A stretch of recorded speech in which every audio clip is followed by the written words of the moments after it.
At 6:12 a.m., under the grey haze of the Gulf of Aden, a US Navy MH-60R Seahawk call sign, Sabre 71, hovered at 800 feet, scanning the horizon for hidden threats.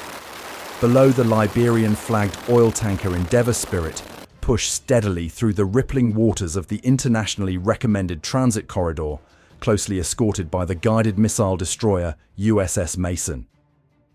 To untrained eyes, it looked like just another quiet patrol. But for the crew of Sabre 71, silence rarely lasted long. Directly ahead of the tanker, a small skiff suddenly broke away from a cluster of fishermen. 5 men aboard, 2 standing. One raised something long and dark, looked like a PKM machine gun. Another pulled a familiar tube from a crate, an RPG-7, the pirates' weapon of choice when they wanted to show they weren't bluffing. Seconds later, muzzle flashes erupted. AK-47 rounds tore into the air, sprayed recklessly skyward. One round ricocheted off the Seahawk's port wing, leaving only a shallow mark. No injuries, no damage. But the message was unmistakable. They had just opened fire on the United States Navy. The pilot of Sabre 71 banked hard, climbing 60 meters in a split-second evasive maneuver. The door gunner swung his M240 into position, steel glinting in the dawn light. Over comms, the crew called for a ROE Rules of Engagement confirmation. Within heartbeats, the CIC aboard USS Mason answered, "Hostile act confirmed. Proportional response authorized." Below, the skiff tried to scatter, but it was too late. They hadn't just fired at some random bird. They had taken aim at one of the most advanced maritime helicopters in the world, backed by the firepower of an entire US destroyer group. They had stepped into a deadly game on the wrong day against the wrong enemy. Sabre 71 roared forward, rotors thundering as the pilot pulled into a sharp starboard bank, unleashing a burst of blazing white flares that lit the pale morning fog. The crew didn't panic. They had trained for this exact scenario. Sensors locked on target, 5 heat signatures, 2 weapons still firing, 1 RPG slung on a shoulder. The door gunner didn't hesitate. He squeezed the trigger. The 7.62 NATO round screamed downrange, hammering the water just in front of the skiff's bow. Sea spray exploded upward, drenching the men aboard. A deliberate warning shot, loud, clear, and impossible to ignore. "You've gone too far." The skiff throttled down immediately. 2 men lowered their weapons. One shielded himself with both arms. The RPG vanished, whether tossed or jammed, no one could tell. From the Seahawk's cockpit, the pilot held a tight orbit, sensors and eyes locked on the target. A voice crackled over comms. "This is Sabre 71. Hostile fire confirmed. RPG and small arms engaged. Skiff has stopped. No casualties on our side. Awaiting surface response." Aboard USS Mason, the reaction was instantaneous. Within 90 seconds, another helicopter, Lancer 72, launched into the sky to join Overwatch. Below-deck sailors prepared for escalation as Sabre 71's radar and FLIR swept every movement aboard the skiff. No more weapons were visible, but nobody was ready to relax. To seasoned operators, this didn't feel like a random pirate raid. It smelled like a probe, a test of US reaction, times a measure of ROE limits, maybe even bait for something bigger.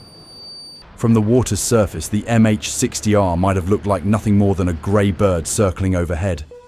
But for those reckless enough to fire on it, that bird carried the full weight of a US fleet. And the lesson from that morning burned itself into memory. There are some wings you never touch.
But that's where the illusion ends.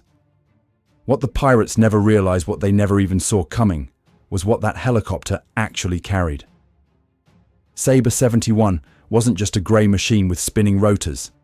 It was a flying arsenal, a command center, and a hunter all rolled into one.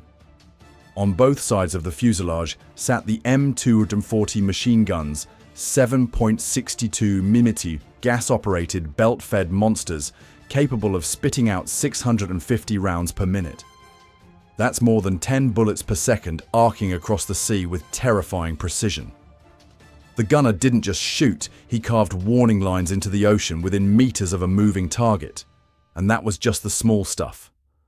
What the pirates didn't see was what hung beneath the Seahawk's wings, AGM-114 Hellfire missiles.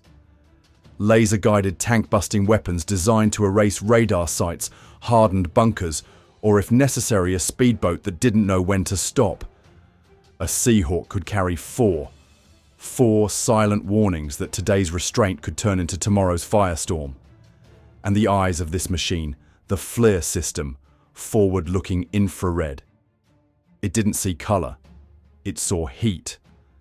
A man gripping a rifle lit up like a bonfire against the cold sea. That sensor fed into the pilot's HUD and the tactical coordinator's screen in the back.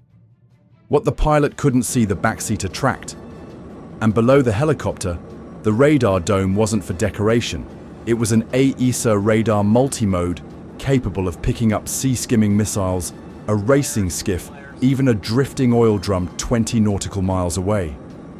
Add in sonobuoy deployment GPS gridlock and a real-time data link back to the USS Mason, and Sabre 71 wasn't just a helicopter, it was the nerve center of an entire battle group. Now compare that to what the pirates had. Rusty AK-47s, often cheap Chinese knockoffs. RPG-7s with warheads older than the men holding them. Sometimes a DSHK heavy machine gun welded to the bow of a fishing boat. Spray and pray. Against unarmed tankers, it worked. Against Sabre 71, not today. Because when you fire at an American helicopter, you're not just inviting a gunfight, you're turning the eyes of the entire US Navy task force onto your position. And trust me, you don't want that attention. This stretch of sea, the Gulf of Aden, is one of the most dangerous maritime corridors on Earth. 500 kilometers of water bordered by chaos, yet jammed with some of the world's most valuable shipping traffic. Oil tankers, LNG carriers, container ships, all slow, lightly crewed, barely armed. Perfect prey. That's why navies from over 30 countries rotate ships through Combined Task Force 151, the mission counter-piracy escort operations and interdiction, which is exactly what happened here. The instant Sabre 71 confirmed hostile fire, the USS Mason executed with machine-like precision. 2 RHIB's rigid hull inflatable boats splashed into the water, carrying VBSS teams, armed and ready. Above, a second Seahawk Lancer 72 launched into the sky, adding fresh eyes and fresh firepower to the fight. The skiff never had a chance. Hemmed in from sea and sky, the pirates froze. Some tossed weapons overboard, others raised their hands. Within minutes, they were zip-tied on the deck of a Navy RHIB, their AKs, RPG tube, GPS units and radios seized. Another crew of would-be raiders taken off the water. No cheers, no celebration, just quiet efficiency. Because everyone aboard the Mason knew what this really meant. There would be more skiffs, more RPGs, more reckless men thinking they could poke at the Navy and walk away. That's why the response was swift, layered and absolute. Air-sea electronic warfare boarding teams, the full spectrum. And the message was crystal clear: this ocean does not belong to you. For the pirates, it ended with their heads down, hands bound, and weapons confiscated. For the Navy, it ended with a clean log entry, intelligence gathered, and deterrence reinforced. But for everyone watching, it was a reminder. The world's busiest shipping lane is guarded by sailors who don't flinch, don't hesitate, and don't miss. Because when you fire on Sabre 71, you're not challenging a single helicopter. You're challenging the most powerful Navy on Earth. And that's a fight you will never win. What do you think? Should US Navy helicopters be given even more freedom to engage before pirates fire first, or would that risk dangerous escalation? Drop your thoughts in the comments below. And if you've stayed with us this far, you're the kind of viewer we want in our fleet. Hit subscribe, tap that bell icon. And if you want to go a step further, click join to support the channel directly. More true stories, more real missions. Until next time, keep your head on a swivel.